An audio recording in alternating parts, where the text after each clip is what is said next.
శుక్లాంబరధరం విష్ణుం శశివర్ణం చతుర్భుజం ప్రసన్నవదనం ధ్యాయేత్ సర్వవిఘ్నోపశాంతయే అగజాన పద్మార్కం గజానన మహార్నిశం అనేకదంతం భక్తానాం ఏకదంతముపాస్మహే. ఓం గం గణపతయే నమః.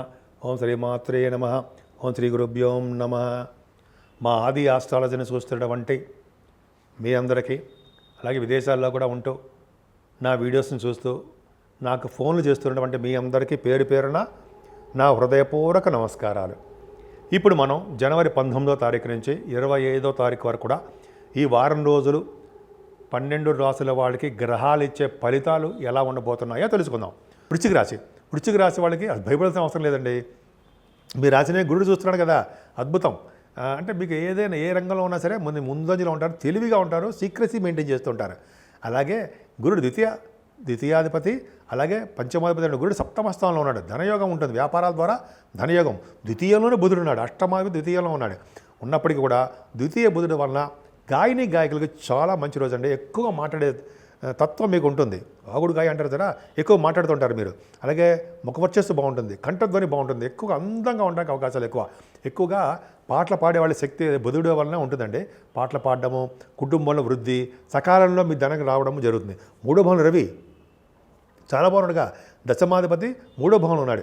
మరింత శుభఫలితాల కోసం అండి మనం రథసప్తమి పూట మనం అరుణ పారాయణం చేస్తున్నాం. మన ఆది అష్టాదశి తరపున మనం వేద పండితులతో చేస్తున్నాము. సపరేట్ ఒక వీడియో కూడా చేసామండి, మీరు చూడండి.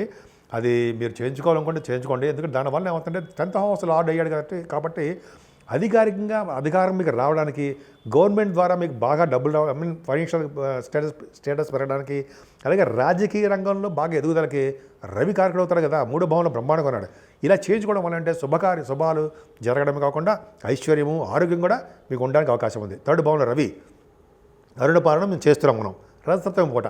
సరే, నాలుగో భావంలో శనితో కలిసిన శుక్రుడు 4th భావంలో మంచిదే కదా. సప్తమాధిపతి 4th భావంలో ఉన్నాడు, ఫారిన్. అలాగే 12th హౌస్ లార్డు కూడా మీకు 4th భావంలో ఉన్నాడు.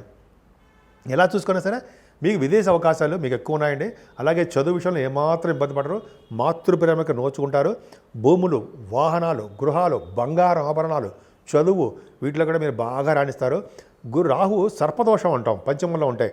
సో సంతాన విషయంలో కొద్దిగా ఇబ్బంది పడతారు, సర్పదోషం ఉంది కాబట్టి. అలాగే భగవంతుడి యొక్క ఆరాధన వల్ల, భగవంతుడి యొక్క ఆశీస్సులతోటి మీకు సంతాన యోగం ఉంటుంది. అంతేకాకుండా సప్తమ స్థానంలో గురుడు ఉన్నాడు కాబట్టి మీకు మీ భార్యాభర్తల విషయంలో చాలా అనురాగంగా ఉండడము, ఐశ్వర్యప్రదంగా ఉండడము, గురుడు సప్తమ స్థానం ఉండడం వల్ల మంచి వివాహ శుభకార్యాలు జరగడము, ఇవన్నీ బాగుంటాయండి. కొత్త బిజినెస్లు చేస్తారు. అలాగే మీ భార్యాభర్తల అనురాగం ఎక్కువగా బ్రహ్మాండంగా ఉంటుంది. పైగా మీ రాశ్యాధిపతి భాగ్యంలో ఉన్నాడు, అద్భుతం కదండి. భాగ్యంలో ఉన్నాడంటే సాఫ్ట్వేర్ రంగ బిజినెస్ల వాళ్ళకి, ఆటోమొబైల్ ఇండస్ట్రీస్ వాళ్ళకి, కోలు, electricity, electronics, communications, computers, hardware అంటాం సార్, అవన్నీ మంచి బిజినెస్లు బాగా డెవలప్ అవుతాయి. రియల్ ఎస్టేట్ రంగంలో ఉన్న వాళ్ళకి చాలా అద్భుతమైన కాలం అండి. భాగ్యంలో ఉన్న కుజుడు వల్లనే విదేశ పర్యటన చేస్తారు. మీరు చదువు రీచ్ అవ్వచ్చు, అనేక పనుల రీచా, మీ పర్సనల్ విషయాల రీచా విదేశ పర్యటన ఉంటుంది. ముఖ్యంగా సుబ్రహ్మణ్య ఆలయాల దర్శనానికే ఎక్కువ అవకాశాలు ఉన్నాయి.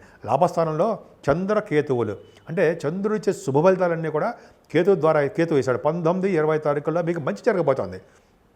పైగా గురుదృష్టి కూడా ఉంది, లాభాలు అధికంగా ఉంటాయి. అంటే మీ రియల్ ఎస్టేట్ ద్వారా, మీరు చేస్తున్న వ్యాపారాల ద్వారా విపరీతమైన అంటే ధనయోగం కలగడానికి అవకాశాలు ఉన్నాయి. అనుకున్న దానికంటే ప్రాఫిట్స్ ఎక్కువ వస్తాయి. కానీ మీ ఉద్యోగ భద్రత మాత్రం తక్కువ అండి. ఉద్యోగంలో కొద్దిగా ఎదుగుదల తక్కువ ఉంటుంది. ఏదేమైనా మీకు చాలా బాగుంది. మీ వృశ్చిక రాశి వాళ్ళకి మీరు ముఖ్యంగా పూజించవలసిన దేవుడు అమ్మవారిని పూజించడం వలన విశేషమైన సంపదలు, సుఖ సౌఖ్యాలు, మీరు అనుకున్న పనులను నెరవేరడానికి అవకాశాలు ఎక్కువ ఉన్నాయి. ఇప్పుడు 12 రాశుల వాళ్ళకి, ప్రతి రాశి వాళ్ళకి రెమెడీస్ అని ఉంటాయండి.